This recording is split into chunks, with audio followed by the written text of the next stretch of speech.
all have these. Every individual from Oakland.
Welcome. This is Pain to Power, and I am your host, Maria Cosme, also known as Brown Girl Interrupting. And this is the show where we turn our struggles into our strengths and we heal in community. And I'm super excited for tonight's show because it is a special episode where we are going to be going back to all the seasons because it has been quite a journey from the start of season 1 all the way now to season 5. And highlighting some amazing moments and great episodes. Now, I got to say that there were so many, it was very hard to choose because I have loved and learned from every single person who comes on this show and is across from me in this conversation about how to heal, how to grow, and how to stay grounded in who we are. So hopefully tonight you are going to be in the chat. You are going to be asking questions and connecting with me. This is an engaging, interactive conversation, and we are going to get started. So the thing I was thinking about is that I have this quote, and it is actually my quote that I wrote. But remembering who you are is how you take your power back. Recognizing the journey that brought you here is how you claim it. And that is the absolute truth. And I think the journey of what Pain to Power has been. So to start us off, we always begin this show talking about our identity and the importance of identity. So I talk a lot about being the brown girl interrupting because brownness is part of my identity, but my guests always have their own stories. And that backstory is part of what gives us the understanding of who they are. And I love it. Peace J58. Thank you, team. I love that you're here and with us in the chat. So I want to actually share and highlight 2 guests that talked about their stories of identity. So the first you're going to be hearing from is Grindstone, who's featured in season 3.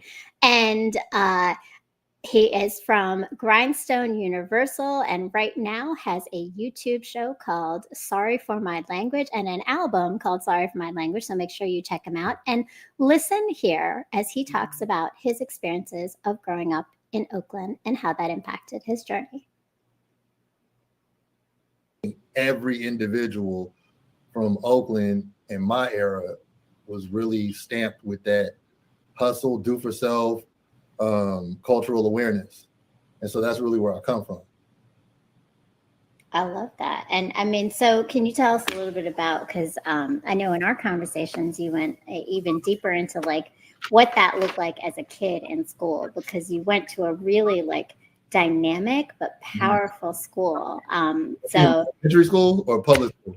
Well, I think we're talking about before Shelton's Primary Education Center. So that's where you ended up, but you were in another space that led to that, right? No, so Shelton's Primary, that was like my first. I mean, it was a primary education center, so that was like from first grade up. But before that, it was the nursery school and the preschool. So like, to make a long story short, I'm not even sure if I can shorten it, but I'm not gonna make it that long. So a great woman and her husband told their daughters, tell your friends to bring their kids to our house and we'll watch them. Because like all their friends, the college friends, they all had kids around the same time. And so that became the nursery. So I remember going to nursery. I might have been like 3. So in the nursery, it was small, but it was like a little house, little playground in the back, basic nursery, right? But it went so well that when we were aging out of that, they were like, man, you know what? We need to have a kindergarten. Like, we need to go from nursery. We need to have a kindergarten and pre-K. I see. Now we like the long version. Yes, no holdbacks, always. So the Black Panther started in 1966 in Oakland. Okay. So in 10 years from now, like in the mid 70s, there was a lot of Black Panther vibes. And there was a lot of, we're going to do this, right? So all the people's parents were really, really with, okay, you know what, we're going to do this ourselves. That's, the women graduating from college, they were getting their jobs, and it was kind of like, the first ones to graduate from college and all that. So as the children of that, we were all grouped together. And it wasn't like we don't like them or them, but it was like we really love us. So it was like a really positive. We learned so much information from the time we were young, from nutrition and geography, math, all types of different stuff. It went so well. We had so much fun. We didn't realize we were learning. They moved to the pre-K. So in the pre-K, Shelton's Primary Education Center, it wasn't even called that yet. It didn't even have a name. It was because it wasn't big enough to have a name. It was just like, we going over to Shelton. Right. So when we moved to the kindergarten, upstairs, Kamala Harris, vice president now, Kamala and her sister Maya, they lived upstairs, and their mom was friends with Miss Shelton. So Kamala and Maya, who were a little older than us, they would be helpers. So, like you're in the kindergarten, and then you got like the older girl. So like, they were the helpers and stuff. And I mean, it was very normal. It's not like she's going to be in the politics one day. It wasn't, who knew, And so then from that went so well, we started aging out of that. They then started renting buildings and built a elementary school. And that was Shelton's Primary Education Center. And through that, it was just a place of beautiful Blackness. It was crazy. There was one half Black, half white person at the school. Everybody else was Black. And it wasn't strange. And like I told you in our other thing, I did not meet a white person until I was 10.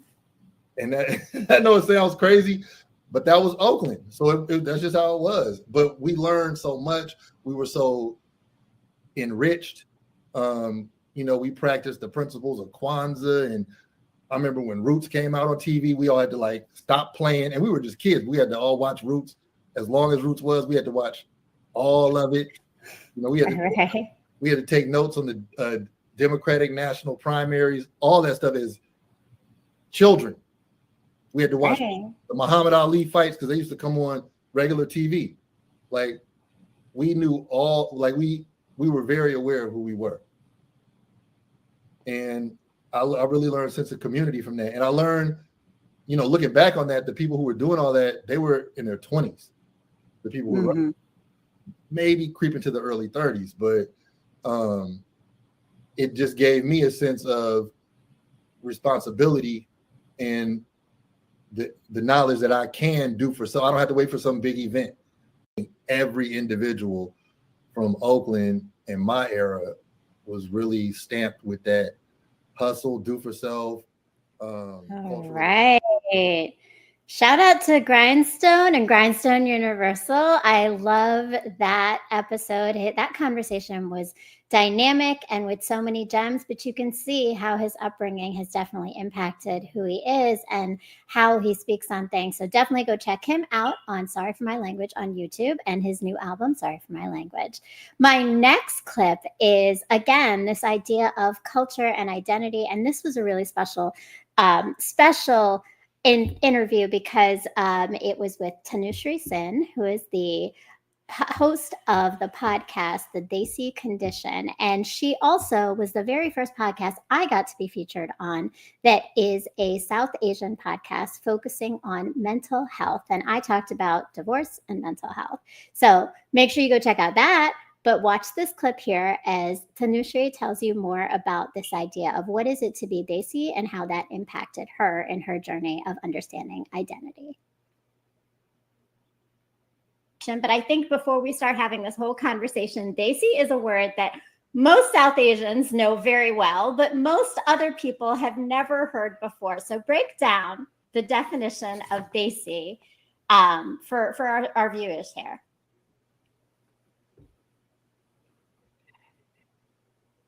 Yes. So the Desi Condition is the name of the podcast. I'll start actually with the name of the podcast. The Desi Condition is a double entendre. So you think of the human condition, the Desi Condition. Desi is often, now answer your question. Desi is often confused with South Asian. It's not really that, although it's very close to meaning South Asian. The translation is actually, it means native or from the country or of a certain country, and it refers specifically to India, Pakistan, and Bangladesh. And so when I talk about the Desi Condition, it's the human condition of being Desi, but it's also about mental health. So you sometimes often talk about mental health conditions as well. I love that. And I love the double entendre because yes, right. Like it is the human condition, but what you just said is so important because I remember the first time I used Desi and someone in school, I think it was in elementary school, was an Indian kid who was like, that just means you're from the nation. I was like, but that's how I describe myself, like it is a mixed feeling for many. And I would say that I know in the South Asian community, in my community, I'm Bangladeshi and Pakistani, and I know you're from Bangladesh. I'm Bengali, yeah. Bengali, yeah. So, that term is kind of something that is like this known understanding between some of us, though, right? So I appreciate you extending that because we've got an audience here who maybe has never even heard that term before, and so I do want everybody to understand it. And then obviously there's the podcast itself, but before we get into more on why you started this podcast, give me a little bit more background just about you. So you are Bengali, and tell me just your family history and a little bit about you growing up. Yeah, so like you mentioned, I'm Bengali, and that's about as definitively as I can kind of describe my ethnic background because it kind of starts to get a little confusing from there. So a little bit the history of what happened out there. But while my parents were growing up, they grew up in what's now Bangladesh. At the time, it was either India or depending on what time in history, it was either part of India or it was part of Pakistan. So what was then considered East Pakistan. And then later in 1971, it became Bangladesh, which it is today. But at that point, my parents had already left. And so around the time that my parents left, it was due to, there's a lot of tensions, kind of religious strife at the time in that region, and kind of there still is, unfortunately. And so my family's Hindu, and so the way that Pakistan was established was that it was supposed to be an Islamic nation, and so there was some religious strife, and so it was not really safe for Hindus to be there at the time, and so they immigrated to India, and so that was the whole thing. But I'm not necessarily sure how to identify, I guess, as Indian or as Bangladeshi. I'm not sure. Both sides of my family speak Bangladeshi dialects of Bengali, and yet I've never actually been to Bangladesh because all of my family now is in India for the reasons that I just said.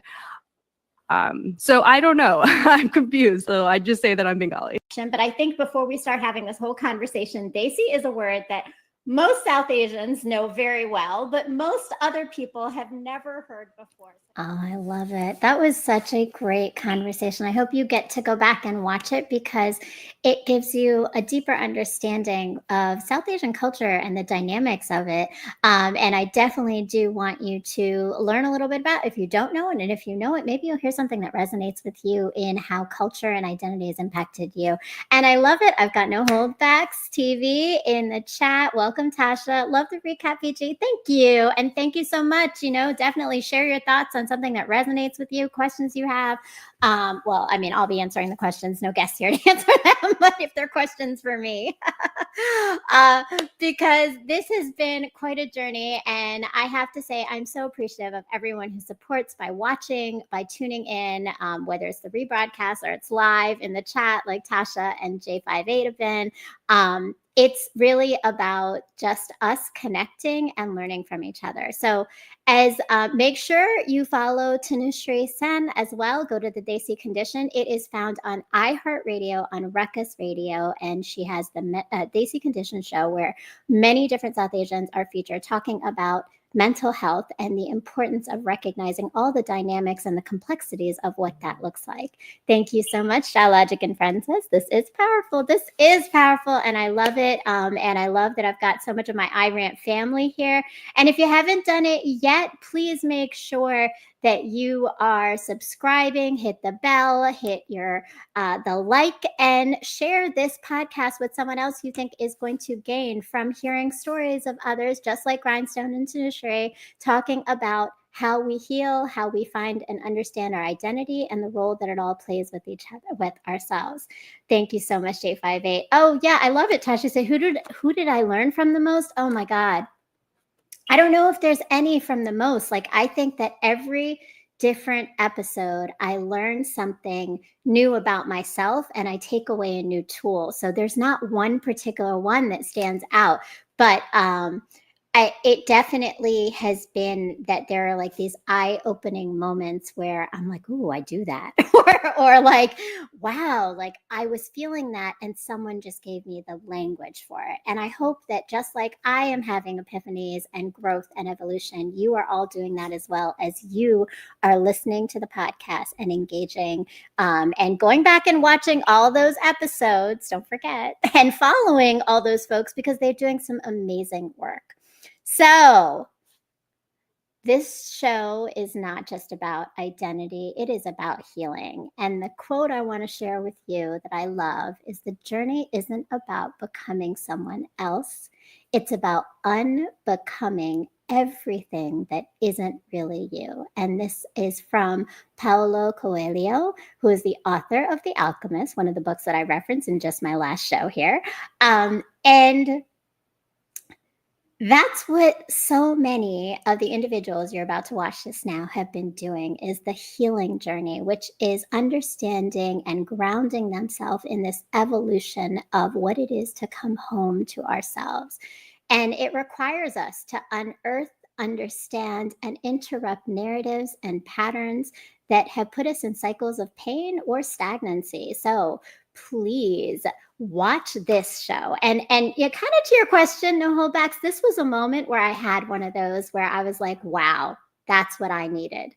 And this is Saskia Catherine, who is going to be sharing her conversation on understanding how to open ourselves up to love when we've closed ourselves off. And you definitely want to follow and understand her deep inner parts work that she's been doing as a multiple modalities healer. And no holdbacks, you said, I definitely had an epiphany or two with your show. Well, thank you for that. And I definitely want to hear more after we watch Saskia.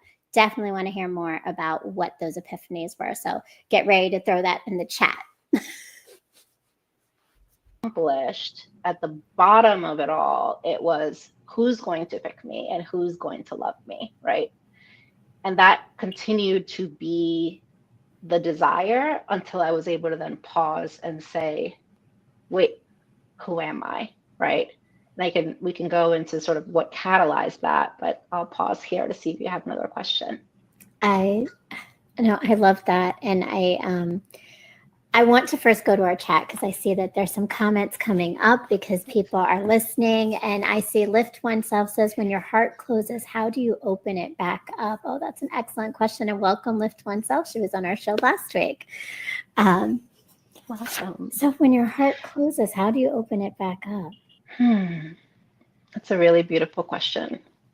I think one of the things that happens when we close our hearts is that we might believe that we're closing it to other people, and that is true. But inevitably, we are closing it to ourselves. And so this question of how do you open it back up, I would say one is you've got to feel it.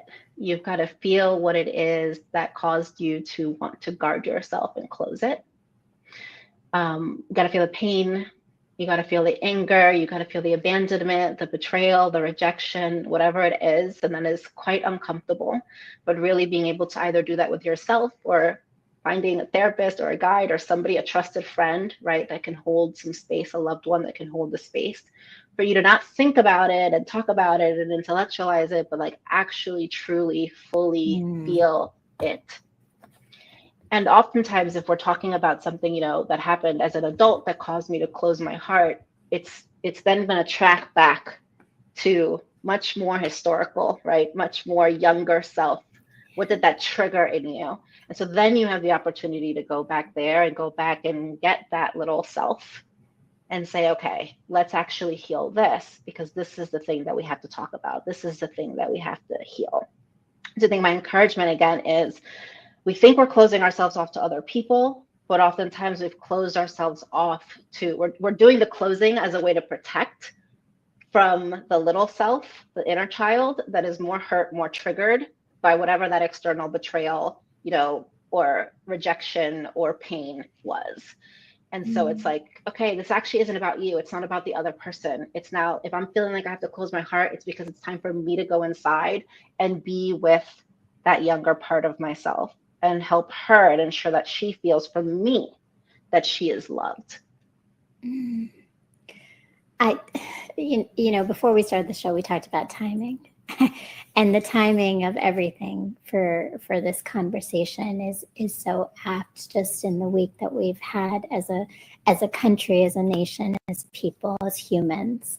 But also, I think the timing of everything you just said, for me personally, I cannot tell you how powerful it is to have heard that again. And there's something that stuck with me. You said we have to not intellectualize our feelings, but feel them. And I was thinking about what you mentioned when you talked about your checklist and this idea that we had to be, so we're working for something. And checklists tend to then get us into this intellectualization of goals. Feeling is such a different experience. How was that shift for you, going from intellectualizing to feeling? Was there a struggle in that shift? Yes, and it was one of the biggest keys that switched things for me. So when we experience trauma, one of the bigger things that our brain then focuses on is survival. And when you have to survive, you don't have time for all of the feeling, right? You have to get smart. You've got to think about what it is that you need to do. So like when the bear is in front of you, it's not time for you to notice how you're feeling about it. It's time for you to actually cut off, right? It's like there's a separation that happens then from the brain and the body. And you're like, let me shove all those feelings down, and then let me learn how to be logical, how to rationalize, and how to do, you know, what feels logical in the moment, right? No matter how misguided, but like I have to just be up here because I've got to think my way through this. And so, while therapy was very helpful for me, when I started to learn embodiment practices and really understand, okay, what does it mean to feel a feeling? Like to notice the sensation in my body, to know where it lives, to track the intensity of it, to allow it, to notice if I'm judging it and actually push that back and say, no, this is okay, to let myself cry, to let myself scream, right? That is a completely different thing than talking about it. And those of us, you know, when we're smart, when we're very high achieving, when we're very textbook oriented, we'll be emotionally intelligent in the sense of having the language.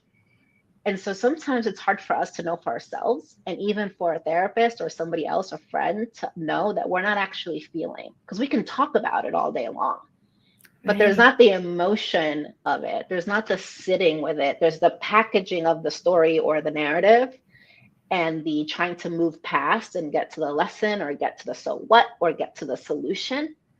And I had to learn to, no, it's okay. It's okay for 3 days. I mean, again, talk about timing, right? This week, it's okay to not have any answer, to not know how to take any action, to just sit with anger, with rage, with sadness, with disappointment, with despair, because when I sit with all of that and I actually let that move through me, then that's when that inner wisdom comes up. Then that's when we can access our higher self. So I learned that emotions are our friends and that emotions carry information, and that when we suppress them and compartmentalize them and ignore them, we miss some really key information that's going to support us in our journey and support us not only in our self journey, but in whatever actions, to put in context again, whatever actions it is that we want to take externally. Mm.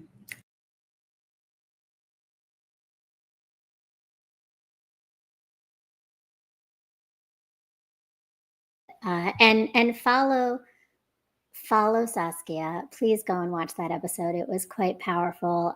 I know that I was left thinking about emotions and the power of emotions, but also how we truly harness what we need by listening to us. And Tasha, you got one epiphany, was how important it is to tell your story, but because it can help others. I really appreciate that, Tasha. And I hope that this show has given you some permission to tell more of your story. And you already have. And go check out Tasha. She's got No Holdbacks TV, and she is a host as well, and shares many stories of other people through some great conversation. So I love that, Tasha. Thank you so much. And I think I saw Jay, you had a comment too about Saskia. Guard your heart is a big deal. It's difficult to get back to your original self, but at some point you have to meet in the middle of your feeling without giving too much view to lack of expectations. Oh, due to lack of expectations. Yes, for certain, right? Like, I think that question, and go check out Lift Oneself and that conversation. I told y'all I had so many more people I wanted to feature in this that I didn't get to. And I'm hoping we do another highlights show. If y'all love this, make sure you let me know in the comments. I will definitely do more because there are so many people to highlight. But go and check out Lift Oneself as well, who is Nat, and she was featured on the show and shares her healing journey. And make sure with Saskia, she has the Alchemy Lab, which is something that you can attend for free. It is online, and it allows you to start some of that inner parts work and reflection. Nat was dope, wasn't she? Josh, she was absolutely dope, right? So, and all my guests are. So this next guest that you are about to watch is Dr. Trudy Ann Frazier. Now, she is a beautiful soul. And she shares so vulnerably and honestly how she has maintained this light and love about her through some dark moments. So please check out Dr. Trudy Ann Frazier.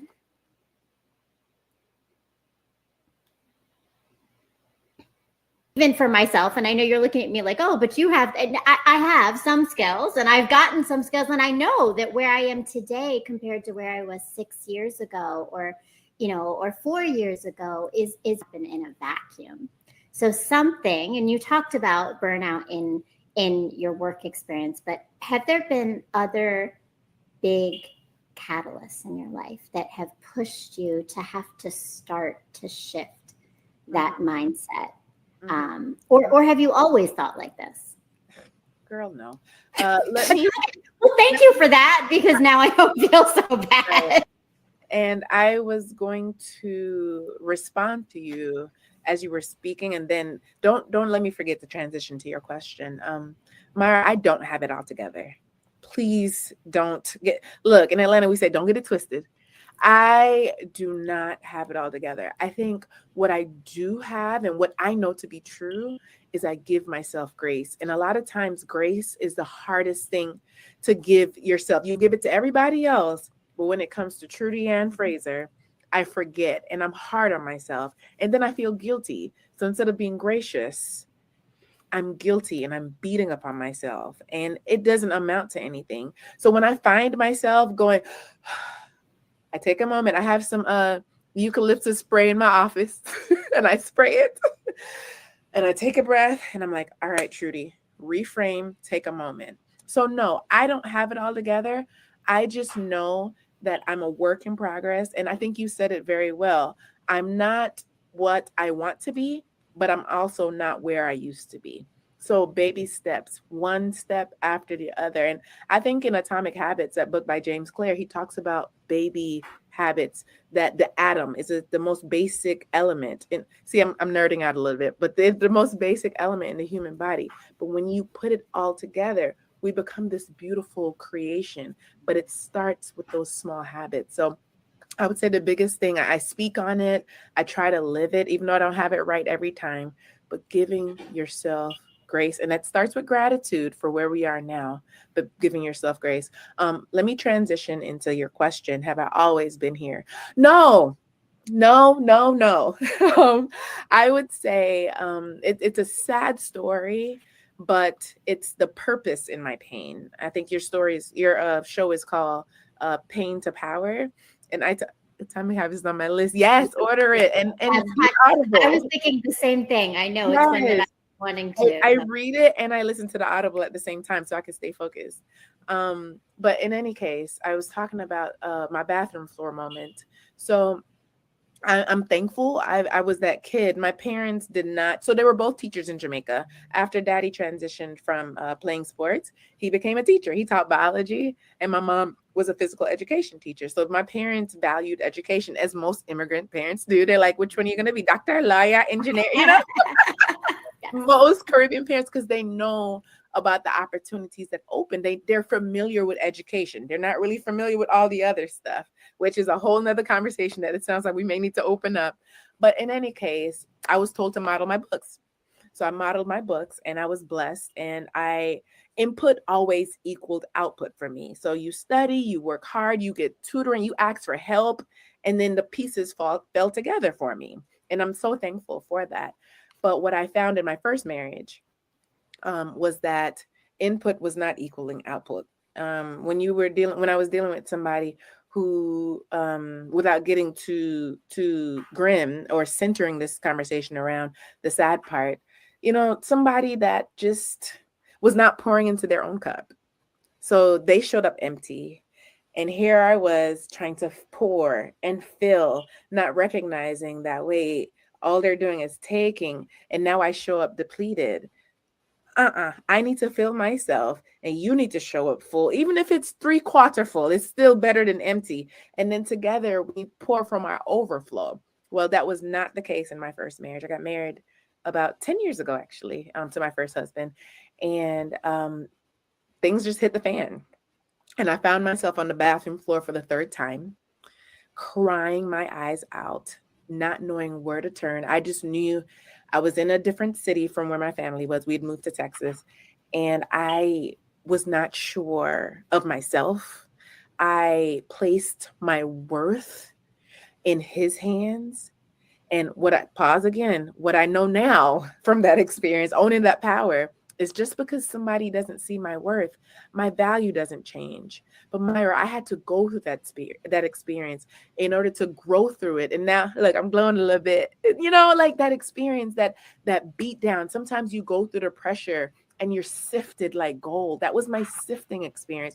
And no, I'm not perfect, but I sure am better than I was before.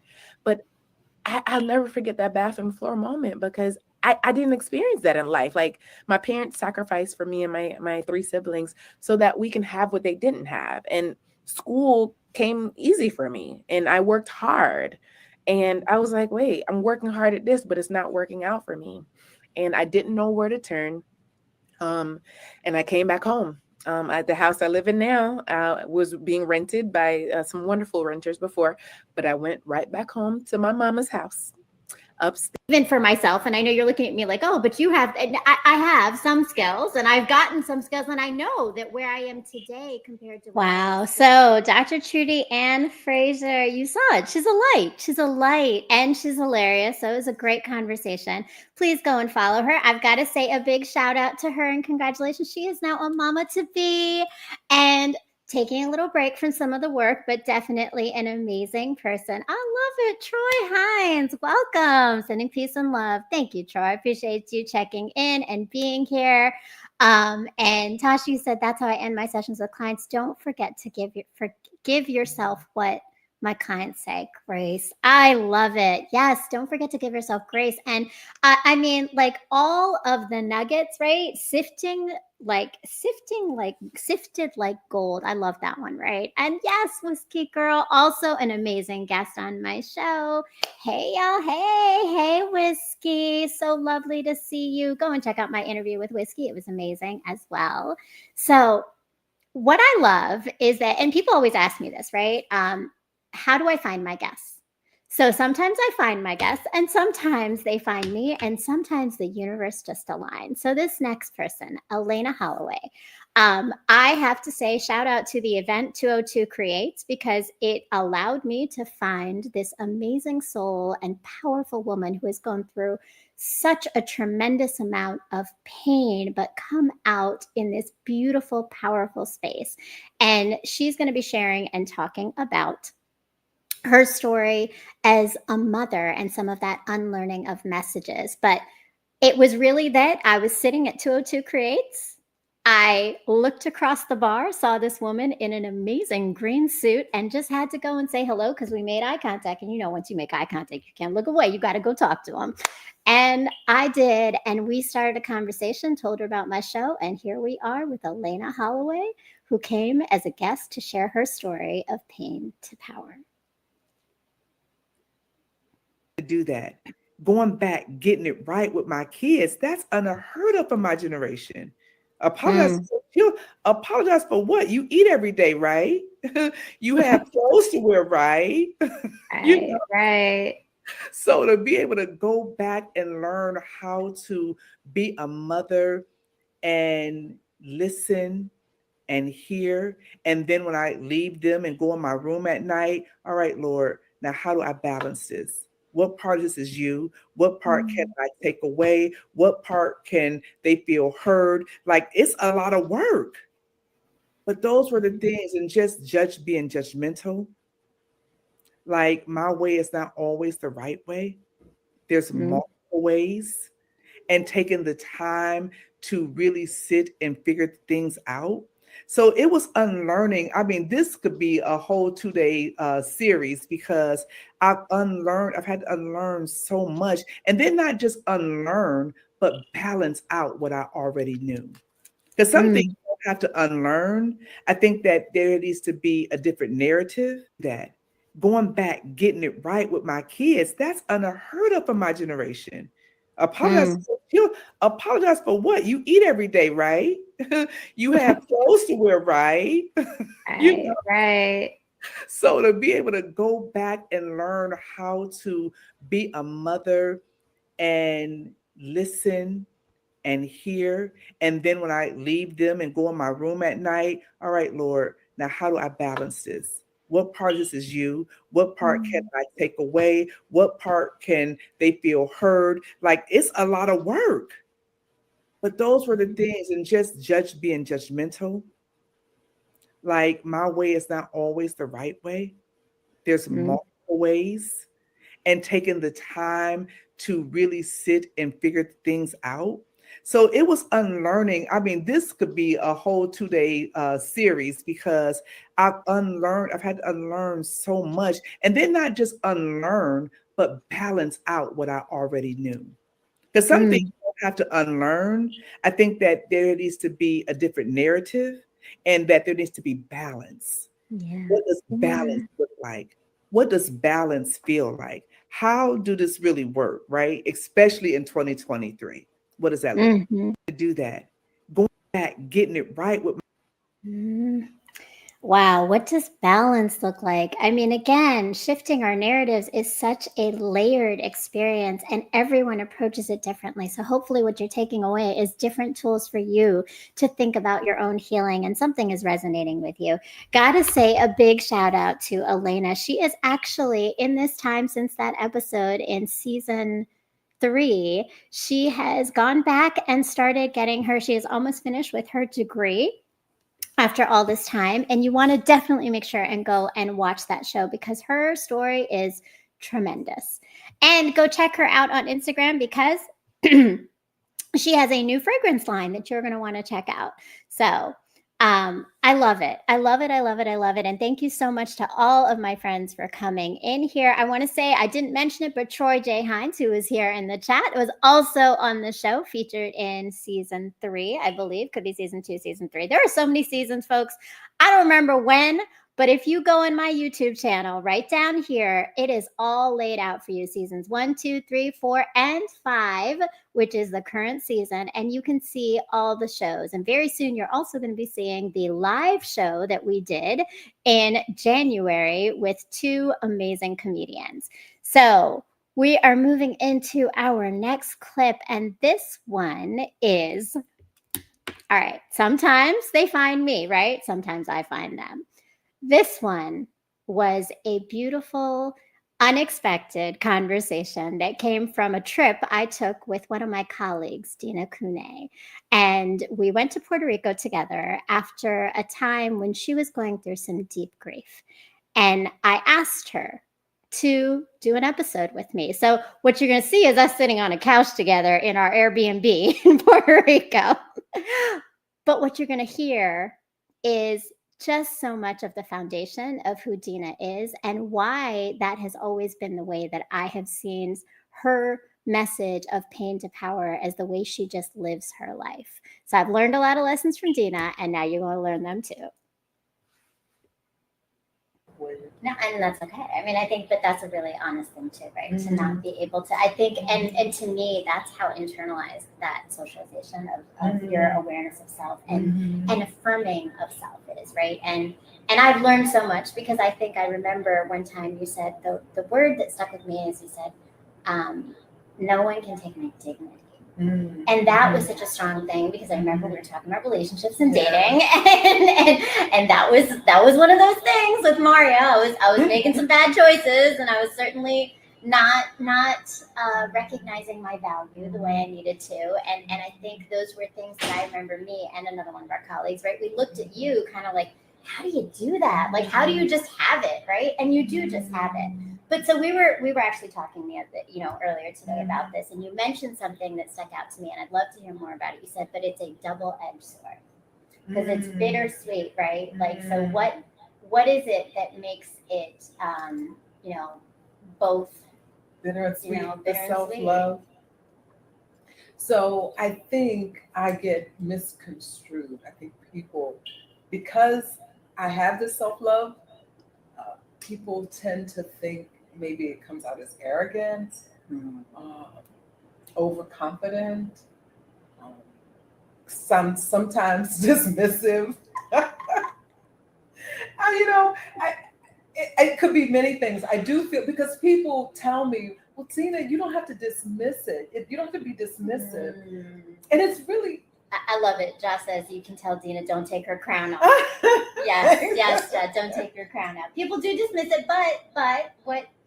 Well, so for me, it's a them problem. And I think so again, see, that's what happens. People think that's it. It's a them problem. Like, I want to live my life walking through the world being like, that's a them problem. Like, only Dina can do it. Because I know that I'm not being dismissive. And I think people tend to also think because of self-love. I do have self-love. And for me, that means that I have to have boundaries around my emotions and my connections. And I'm very careful with who I let into my very inner space. Because vibes and stuff mess me up. They can, right? Right. So I'm very careful about that. And so what happens sometimes is that other people will get emotional and get upset that I'm not emotional. No, and that's okay. I mean, I think that that's a really honest thing too, right? All right. So you can see Dina is a character and Dina is fun. She says straight up that Jay said straight up, that's a them problem. Sometimes you can't, nor shouldn't you deal with all the BS. Inner peace for sure, right? But and the boldness, right? So go and check out Dina. Definitely follow her on Facebook. She's not on Instagram, but she's on Facebook. Go check her out because she has some really cool stuff coming up talking about end of life care and how we actually prepare for our end of life by living our life today. So you're not going to miss the things that are coming up with Dina. And Whiskey Girl says, congrats on 5 seasons. Thank you, Whiskey. And thank you for being on 2 of those seasons. So Whiskey was a guest, not only just in this last season, which is season 4, but she has also been a guest, and she was a guest in season 2, if I'm not mistaken. All right. I love it. I love it. And thank you so much. Thank you, Living in Shea Reviews. Great convo. Appreciate it. Thank you for pulling up. Merciful, welcome and thank you. So this next clip, child, I'm a yapper. I love to visit your show. Yes, girl, you know we could talk for hours. Look, again, go and watch my chats with Whiskey because those are always great conversations. And I don't know if y'all have noticed yet, but anybody who's been on my show as a guest has become a friend, because that is what this is. When we heal in community, we build relationships. And when we build relationships, we build this connection amongst each other to help and guide and build and grow together. And that is the goal of this show. And that is definitely the message of my next guest that you're going to watch, who is Emma G. None other than, she's amazing. She is brilliant. She is a youth empowerment coach. She is a singer, a songwriter. She is just a transformative individual. And she's leaving us with this message right now as this final piece before we get into some other conversation on what we need to remember about ourselves as we heal. So check out Emma. But we all have these things that every year, we just closed out a year, right? That stay with us, of something that we have grown in our understanding of.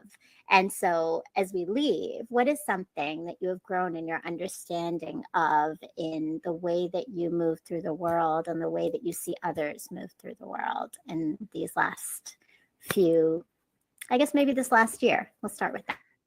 So I think, to your point, you have just written a book that has encapsulated 13 life lessons. For me, every life lesson that I've ever learned has been turned into a song. And so every single song that I'm writing and creating carries on teaching me, growing me, and harnessing my journey. I think the life lessons that I'm embracing currently in my life are, and some of them have been made into songs and some of them haven't yet, but the things that are coming to mind for me up front and most strongly for me at the moment are, I am are the 2 most important words in the English language, because whatever we say after those words, those 2 words, shapes our life. So if we are going through the world going, I'm scared, I'm nervous, I'm weak, I'm sorry, I'm too much, then that is how you're not just you're showing up for the world, but also how you show up for yourself. So if we can turn that narrative around and turn that into more of an, I am strength, I am love, I am peace, I am prosperity, I am magnificent, I am unapologetically me, then that is when we can start to see some shifts in our realities. And I think that has been most prevalent for me as I enter into 2023. And of course, I did write a song called I Am, and it is on my last album that is up for a Whammy Award at the moment. But, I love that. but here we are, So it's about, turning those life lessons into chapters of your book, or poems in your collection, or songs on your album, and making sure that album is you and is a masterpiece, because you are a masterpiece. But we all have these things that every year, we just closed out a year. You are a masterpiece. I love it, because that's Emma. That's the energy. She is not going to just know that she is powerful, but she is always making sure everybody knows their power. So make sure you go and follow Emma G on all of the different social media platforms. But also, she just released a single called Grieve, which is a very powerful single talking about her own story of just connection and loss. And she does have an album releasing this weekend. So please make sure you go and check her out, and you check out all that great information. And Whiskey, I did not get to talk about your podcast. Can you put your podcast in there so we know what to follow you on? Because Whiskey is on the iRant Network and has her new show also that is on YouTube here on the iRant Network. And if you haven't done it yet, please go and follow me. I'm Brown Girl Interrupting. I'm Maria. And here we are every week on Sundays talking about the journey of pain to power. Because pain is inevitable, but healing is a choice. And when you make that choice, sometimes we need the tools to know how do we move forward so we don't move backwards. So please come and join me every Sunday for more tools on what this looks like. And if you haven't done it yet, subscribe, hit the like, send this to someone so that they too can have the tools they need. And go and check out all these amazing guests. So, pain to power, that power piece, y'all, that's big. Power comes in so many different forms. And so I want to share this quote with you because, again, when we're thinking about power, it's about the things that we need to do differently. So I am no longer accepting the things I cannot change. I am changing the things I cannot accept. The next three people that you're about to see are very much about this message and living it through their world and their lives and their decisions as they lead with love. So first, I want to show you a clip from another one of my amazing colleagues. Y'all, I work with some amazing people, so you're going to see them throughout in every different space I work in. All my different colleagues are on this show for a reason because they are all taking their pain and turning into power and leading with love. This one person in particular didn't actually originally think he should be on my show, but he very much belongs. Dr. Daryl Howard is sharing his journey of what he is doing for Black boys in education by turning pain into power. But I think when we had our conversation a few days ago, I had no clue why I should be a guest. I've seen a number of the shows, and you've had some incredibly dope, deep thinking people, but a lot of them seem to be centered in mostly ideas around relationships and communication and just different levels of consciousness and thinking. And I can be an audience member and follow that, right? But I'm like, what do I have to add to that conversation? But the way you framed it to me really made sense about how what I do could be seen as moving pain to power. So I appreciate the ad now that I have a better understanding of what that means. Well, and I'm really glad that you're here because I think that you have in so many ways, as I've been inspired through working with you and seeing you over the years, is you have taken pain and turned it into power when it comes to the education system. So before we go into that, I just want to know for you, when you think about that concept of just pain to power, what does it mean to you? Yeah. So since I know we have plenty of time, I'll go back because your conversation made me think about it. And as I said, when we were talking, I was driving, so I had another 2 hours to kind of reflect on the short conversation we had. And so this goes back to undergraduate, right? My undergraduate major was a sociology major. And before graduating, I had to do an internship. And I did an internship in prison. And for a semester, I saw a whole bunch of people who looked like me come in those doors. And of course, I was allowed to leave every day. And I remember how big and strong and just the metal, the concrete, all of those hard surfaces and elements that you can't move with a physical, you can't move them physically. No amount of muscle is going to move those things. But I was allowed to have them open for me so that I could leave and so that I could come in. But for them, they stayed every day. And when I came back the next day, they were still there. And to live in that environment, to live in that institution, and for me to engage with them, really kind of opened my eyes to like people shouldn't have to live like this. And I know sometimes people make decisions that require them to be consequenced in some way, I guess. But what can you do as an individual to prevent them from, or at least ensure that they're thinking through the things that they should be considering before doing something that may land them there, right? And so that led me into counseling. And so, I served as a counselor in school for a number of years, but my focus is always on Black and brown boys. And I'll tell you why it was on Black and brown boys. Number one, of course, the prison experience, but to finish my master's degree in counseling, my thesis was on culturally responsive strategies and techniques for counseling African American boys. So this goes back to the 90s for me. Like a lot of people think the work that I'm doing now with boys at the district level and state level and all that stuff is new. This is not new. Like I've been doing this since the 90s. And that's really about taking pain power, because I saw the pain in individuals' humanity being stripped in that institution, and how can I do something to change that dynamic?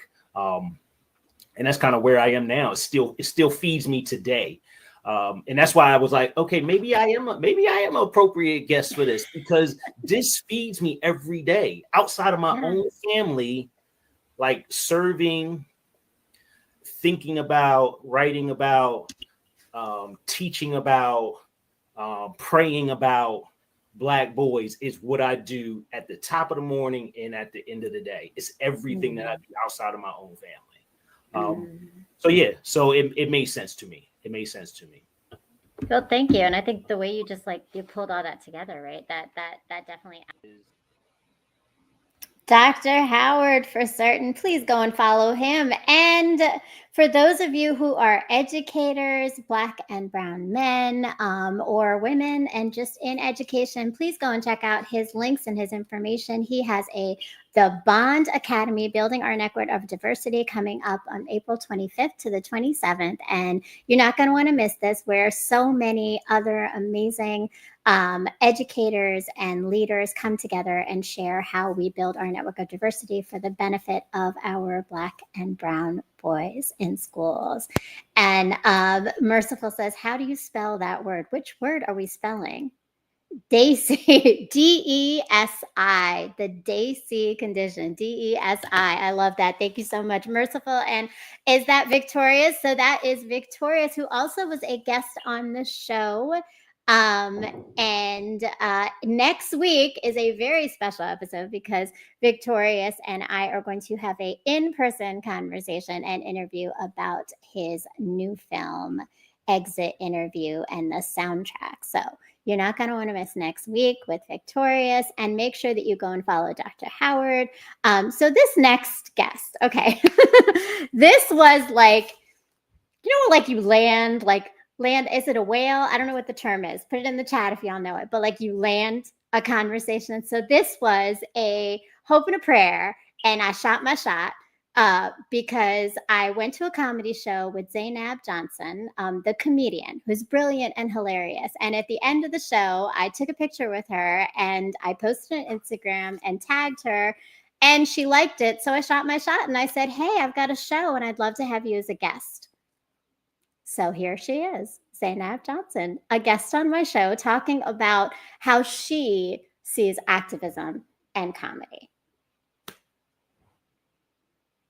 Yeah.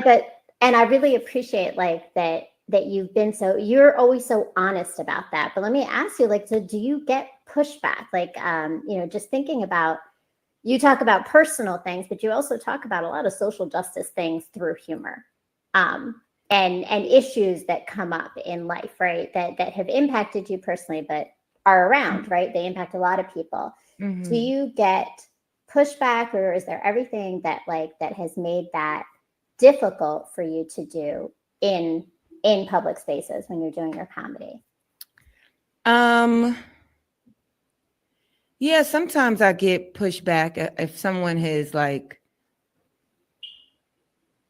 misunderstood what I'm saying, or if they flat out disagree with what I'm saying, like that's fine too. I'll get a little bit of pushback. I think sometimes when you acknowledge certain things, I think sometimes when people champion you and feel like you're their warrior, then they put the burden of being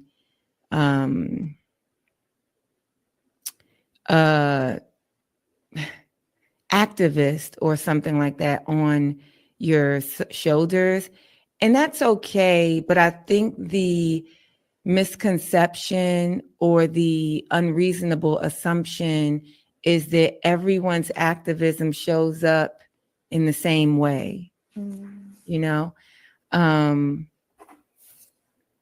I again I am a Black Muslim woman in America. And so, not in America, in the world.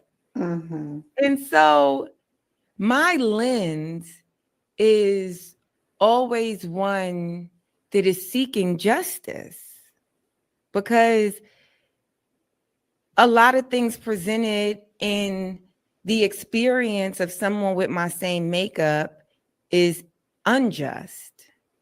And so if it comes out in my stand-up, if it ever comes out when I'm having a conversation, it's only because there's no what I'm only like speaking my life, you know? Mm-hmm. And so I'm not, I don't know. I don't want to say that it's not intentional, because I don't want to say that I'm doing this by accident, or that I'm not a willing participant and an intentional person. I am, with what I say and what I present on stage. I am. But I guess the start of it is not, this is a social, I'm gonna make a point. Right. I don't start there. By the end, I'll be like, damn, I made a good point. You know, I'll be like, Yeah. oh, that's just how I look at it. But Right. you know, Right. but like, oh, that sounds like what politicians should be saying, you know, but that's not how I start. I start with like, this will be going on in my mind. Yeah. But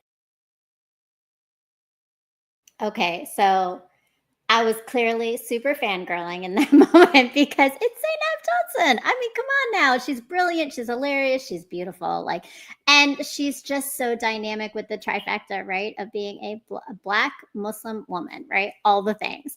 And if you haven't done it yet, go check out her special, Hijabs Off, which was really like amazing and brilliantly done. So dynamic and different, as well as, honestly, if you don't know many Muslims, that's going to give you your clue as to what it is to know some Muslims. And if you are Muslim, I know it's going to resonate with you. So go watch Hijabs Off. All right. So my next clip and our final one today, Jose Ilagan. Hi, welcome, Jose. Jose says, you miss every shot you don't take. That's for sure, right? So I shoot all of them. I definitely do. Oh, Whiskey said, you're so sweet. I love that you've been doing this for 5 years. Oh, Whiskey, I love that. And I sometimes almost, I pinch myself thinking I've been doing this for 5 years. And I just feel so grateful that I've been doing this for 5 years. And the number of people that I've met, and not just the people on the show, but y'all don't see them, but the background is my people.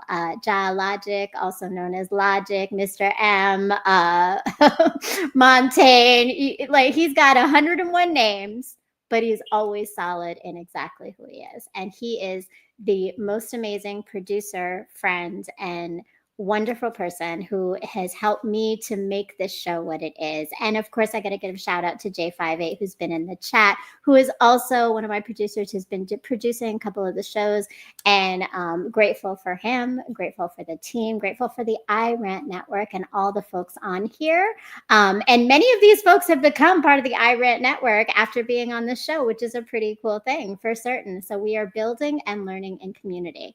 All right, so closing us out, this individual was just a really powerful force of how important it is, one, to act, but also to work through those fears we have of being activist, of speaking out, of taking those brave steps. Kimon Freeman is an amazing person from We Act Radio, and this is a clip where he talks about how do we move through those fears that we have.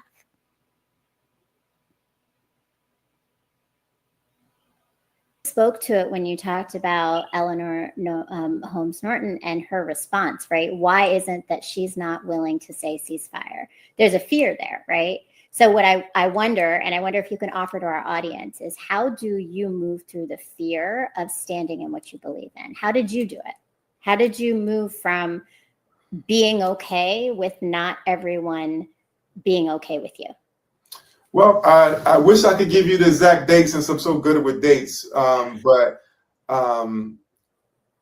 sometime in 2001,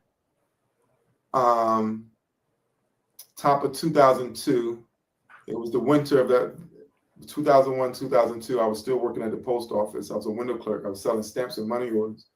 And a woman who I've come to find out later was actually a congressman's wife. So it's apropos for me to, 20 years later, be running for Congress and married to a congressman, set me on a different trajectory in my life, because she had said something racist to me. She wasn't directing to me. She said that she wished that they would take all these Arabs and send them back to where they came from, right? This was right after 9/11. And I was like, ooh, I could have let that go. I could have pretended like I didn't hear what I just heard. But I come from a people who had to bite their tongues and bow their heads and smile when it wasn't funny and scratch when it wasn't itching and stepping off curbs in deference to the institutional white supremacy. And I made a promise to myself that I would never do that. I would never bite my tongue. I would never back down. I would stand up for all those countless voices who couldn't speak for themselves. And so when she said that, I pushed back and said, well, you need to be careful, because that was a very racist statement. And she was like, I'm not a racist. I'm like, I didn't say you were racist. I was saying that sounded like very much like go back to Africa. And she was like, oh, no, I wouldn't say that because Black people love America. I'm like, whoa. I said, oh, Black people don't love America. Who told you that? She was like, you work at a post office, you don't love America? I was like, nah. Wasn't in my job description. I'm just and money orders. Would it be anything else? And I thought we were just having a dialogue, a debate, if you will. But a couple of days later, she wrote a letter to Jesus and 12 disciples and 3 more white people, and then I ultimately got fired. And when I got fired, that was my last good government job. I was raised to aspire to, as many Black people are. And I lost everything I own. It took about a year and a half for that to happen, but I slowly lost everything I own, possession-wise. And it's not until you lose everything that you fear nothing. Mm-hmm. And so the secret sauce to my power is that I fear nothing, having lost everything. I rebuilt myself. So there's nothing they can do or threaten that could intimidate me, because my greatest accomplishment is being able to conquer my fears in the pursuit of the truth. And until we conquer our fears, we'll never become our true selves. And that's why I'm able to step out here 10 toes down, as they say, because they have no fear over me. And I wish that for everyone.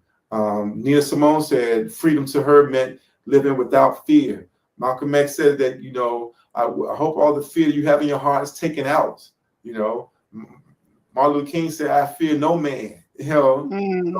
Fear is a very constant thing, and that's how they control us. Money, absolutely, or fear. Those are 2 consistent mechanisms the oppressor has at their disposal to maintain and preserve the status quo. And once you overcome those two, then you're unstoppable, and I've overcome those two. I love that. And the power of that, in that you've taken that power back, right? I feel like you spoke to it when you talked about Eleanor Holmes Norton and her response, right? Why is it that she's not willing to say, wow, conquer our fears in pursuit of the truth? I mean, if we're not ending in power with that one, I don't know what we're doing, y'all, because that's it. Conquer our fears in pursuit of the truth. Jose says, this one of my favorite episodes. Love the content. Oh, this one. Thank you so much. I love that. Thanks, Jose. Thanks for tuning in. Thanks, J58. Hearts and love. I love it. Victorious Merciful says, the bathroom floor, the kitchen, all that. Oh, Lord. Yeah, that bathroom floor moment when Dr. Trudy Ann talked about it, I can tell you I have had many bathroom floor moments. And truthfully, all of this, thank you, Troy Body. Congratulations, Brown Girl. Thank you so much. Troy Body was also on my show in season 3. He is, again, another one of my amazing colleagues. And he is not just a colleague, he was my honored to be boss, and took me on a journey of truly knowing and discovering myself in my power, in my leading. And so that's a lot of this, right? Everything that I've been talking about and why I bring people to this stage and this conversation is because this has been my journey. My journey has been finding my power within my pain. And hopefully you have understood better, walked away with some tools, resonated with something, heard someone that you're going to go back and watch and follow and be a part of, and understanding and knowing what they're doing. And I got to give a shout out, because with Kimon, I didn't get to say it yet. I want to make sure y'all know. Kimon Freeman is from We Act Radio. Go and follow him there. And there is a rally, the Good Trouble Rally, coming up on April 4th at the Black Lives Matter Plaza in DC. So if you're in DC, make sure April 4th you go to the Good Trouble Rally and you are part of that resistance and not the fear. And so, yes. Thank you so much for tuning in with me today. I want to remind everybody that if you haven't done it yet, I have revamped my website. So that website right down here, www.browngirlinterrupting.com, has some amazing new photos. Shout out to Jean Sizemore for that. And just so much more. You're going to see all of the shows are right there in the media section. You've got my writing and my blog that talks about my own journey of pain to power, culture, identity, relationships, love, healing, all of it. So please go and check out my blog. Please go and check out the website. Make sure that you are tuning in every Sunday. There it is. Look at that fire photo, right? Matching the chair with my hair. Like, who does that? That just happened, y'all. I didn't even plan that. I got there and the chair was the same color and it just worked out. And I am really excited to announce that very soon, stay tuned, there are some amazing courses being developed by me and a team of some wonderful people, Mia and Damon, who are, and we are going to be unleashing Empowerment Unlocked. So if you like some of the tools that you hear here, the way that I've set up this show, what's come from all of this, please make sure that you are coming and taking these courses. It's 5 courses to really recognize and understand how to shift the narratives that we have that hold us back from coming home to ourselves. Thank you so much to everyone who tuned in, to everyone who is in the chat, to everyone who has helped to make this what it is. I am Maria Cosme, and this is Pain to Power, and we are always going to continue to find our power in our struggles by healing in community. Peace, love, and light.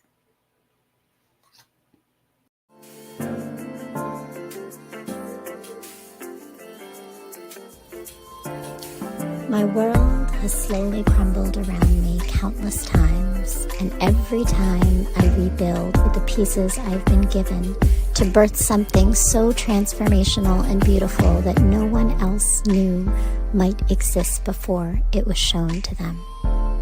These moments tend to coincide within my romantic path. The universe has been telling me to focus on the revolution and not romance.